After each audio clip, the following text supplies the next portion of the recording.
estamos de acuerdo Susana, Alan y yo. No es aceptable nada que implique pérdida de la autonomía en todos los sentidos, económica, administrativa, política, etc. No es aceptable nada que tenga que ver con la elección del rector, no es aceptable nada que tenga que ver con la propiedad de administración de los bienes, no es aceptable nada que tenga que ver con la intromisión de la Iglesia o de quien fuere en la libertad de cátedra y en la libertad de credo, cosas que además están en la Constitución del Perú, porque la Constitución del Perú protege la libertad de cátedra y protege la libertad de credo. Incluso aceptar eso nos pondría al margen de la Constitución. Así que por razones éticas y por razones legales no podemos aceptar eso. Ahora, ¿qué sí es aceptable? Creo que aquí Susana y Alan, por un lado, y yo discrepamos un poco. Porque yo sí creo que hay margen para aceptar algunas cosas que no atentan contra la esencia de nuestro pluralismo. Por ejemplo, yo mencioné, bueno, pero en eso creo que Alan está de acuerdo también, eventualmente podría haber un obispo o un sacerdote, un representante en las comisiones de economía, no tenemos nada que ocultar. ¿Cuál es el problema? Que la Iglesia revise nuestras cuentas, pero que no sea vinculante. Ese es el punto. Que no sea vinculante. Que revise nuestros presupuestos al final del año, no veo ningún inconveniente. Pero que veten en qué vamos a gastar y en qué no vamos a gastar al comienzo del año, no. Entonces, eso. Ahora, ¿por qué podría ser políticamente beneficioso tratar de ver si es que podemos negociar algo para resolver de una vez por todas este problema? Yo creo que a la universidad, tanto a los profesores como a los alumnos, esta situación los tiene hartos. Es decir, hay un cansancio, hay una suerte de pérdida de energía, hay mucho dinero que se gasta también en esto. Nosotros, los tres, deberíamos estar en nuestros respectivos decanatos trabajando y no resolviendo los problemas en los que el arzobispo nos ha metido. Entonces, si se lograra resolver de una vez por todas esto, haciendo alguna concesión mínima que no afecte lo esencial, yo estoy de acuerdo en hacerlo. Ahora hay un argumento importante que tiene Alan, y es que nos garantiza que dentro de 15 años vuelva otro, bueno, 6 meses o lo que fuere, que vuelva otro o el mismo arzobispo y nos vuelva a poner un juicio o vuelva a tener esos intereses. Ah, bueno, eso tenemos que protegerlo legalmente. Si se trata de cerrar el conflicto y cerrar el problema, no se trata solo de acabar con los juicios, se trata de tener ya un convenio firmado entre el Vaticano y la Universidad Católica, ¿no? De manera que hay un problema resuelto y ese problema no se vuelve a tocar. Si es que no pudiera hacerse eso, bueno, entonces tendríamos que cambiar de estrategia. Ahora, me parece que Susana dijo una cosa que es muy interesante. Susana dijo, somos una mosca blanca porque somos la única universidad pontificia católica que no elige, cuyo rector no es elegido por el Vaticano, y ella dijo, bueno, somos excepcionales, y yo estoy de acuerdo con ella, pero además añado algo, somos la única universidad católica y pontificia que no fue fundada por la Iglesia ni por un obispo. O sea, eso nos hace excepcionales también. Somos una universidad que fue fundada por un sacerdote, como una obra personal y por un grupo de laicos. Ahora, vamos a ponernos en los escenarios, ¿no? Vamos a tratar de pisar tierra y vamos a ponernos en los escenarios. ¿Qué pasa si la Iglesia, ya sea el arzobispo Cipriani o el Vaticano, si la Iglesia no nos quiere con nuestros valores éticos, porque son valores éticos, con nuestros valores democráticos, con nuestro respeto a la libertad, con nuestro respeto a la libertad de credo, con nuestro respeto a la vida privada de las personas? ¿Qué pasa si la Iglesia no acepta eso? Bueno, nos tenemos que ir. Y en ese caso hay que contestar con un no. Entonces pongámonos en algunos escenarios, ¿no? Yo veo por lo menos 3 escenarios. Escenario 1, que el arzobispo Cipriani y el rectorado lleguen a un acuerdo, lo veo francamente poco factible, antes del 8 de abril, que lleguen a un acuerdo y entonces el asunto se resolvió, ¿no? Ya se acaban los juicios, se acaba todo este problema y la universidad sigue funcionando normalmente. Yo sí creo que el rectorado, en todo caso, si llegara a un acuerdo, sería un acuerdo que no sería lesivo para las cosas que nosotros no estamos dispuestos a negociar. Eso lo creo. Entonces, escenario 1 es ese. Escenario 2.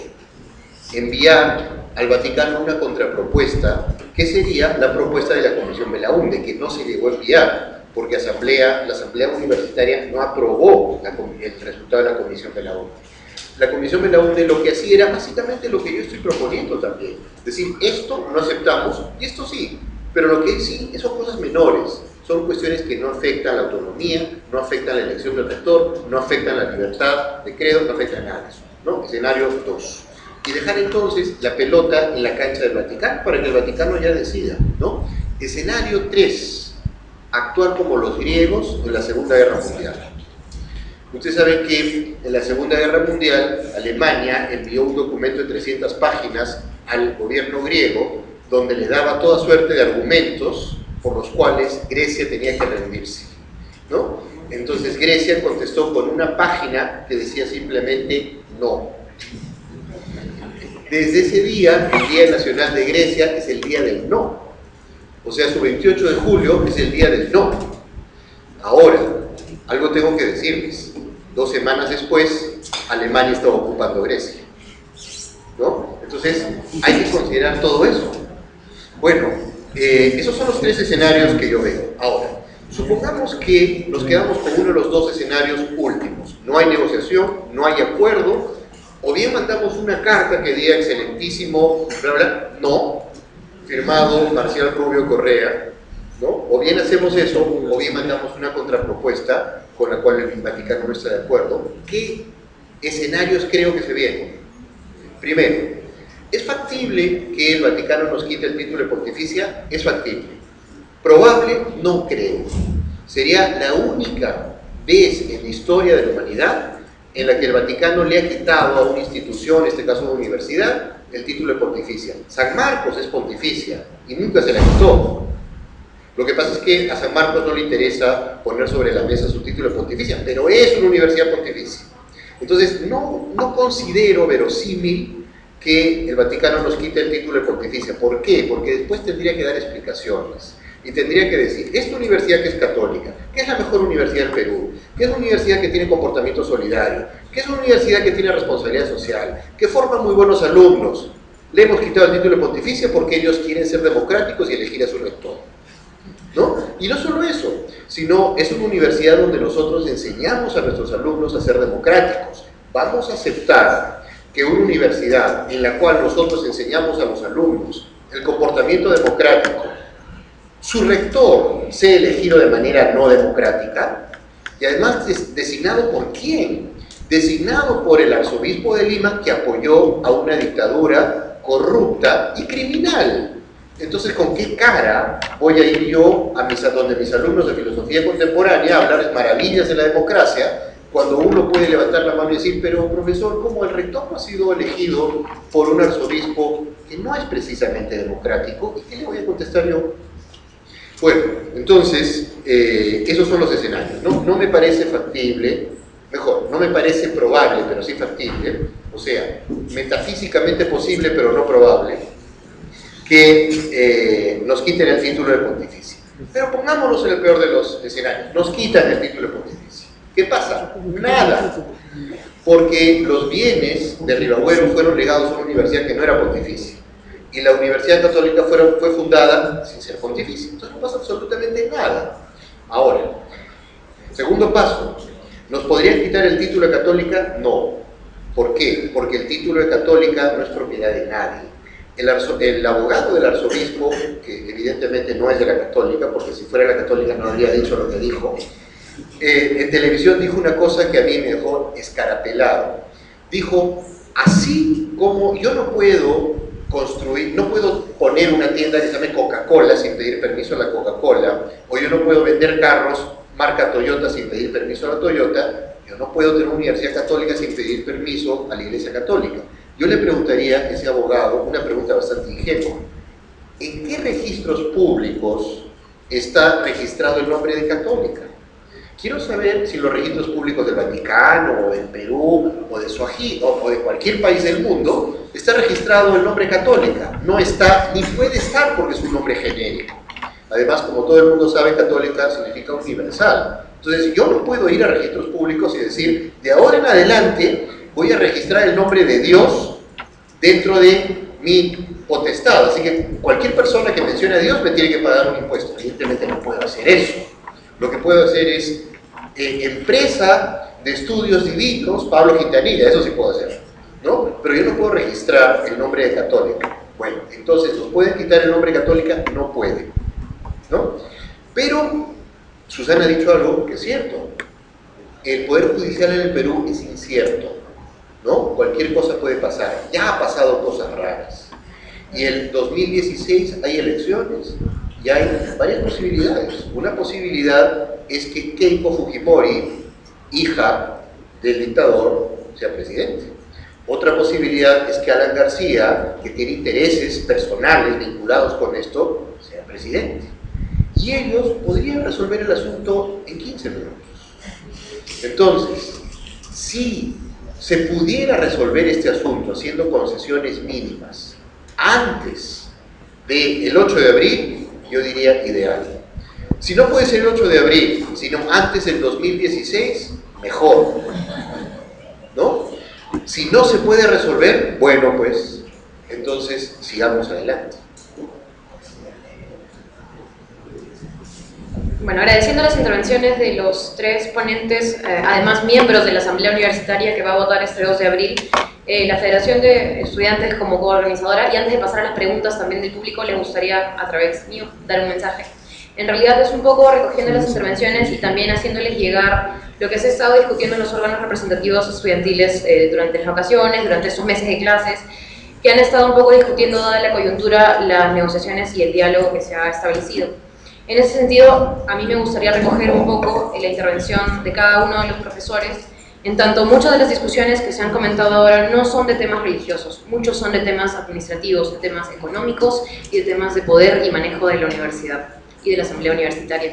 En ese sentido, nosotros sí nos hemos manifestado, digamos, dado de los órganos plurales que también recogen autoridades estudiantiles de la universidad y de la Facultad de Generales Letras también. Rechazamos desde el año pasado, como ustedes sabrán, en una gran manifestación, para los que son cachimbos no, pero para el resto sí, el 23 de septiembre del año pasado, y le dijimos no a las reformas, no solo por un tema de violación de la autonomía, que veíamos claro, sino también, en verdad, por un tema de la forma en la que fueron enviadas estas reformas. No solamente a destiempo, muchos años después de que se planteó la reforma del Estatuto de la Universidad en Asamblea Universitaria, sino también entregadas con una carta que planteaba palabras un poco más complicadas, que el rector estaba manipulando la universidad, manipulando a los estudiantes y manipulando la información. Y que en verdad diera un poco de tiempo a considerar que esto era lo necesario para que la Universidad Católica fuera verdaderamente católica, opinión con la que definitivamente nosotros discrepamos. Y en ese sentido también nos gustaría un poco expresar uno de los temas centrales, ¿no?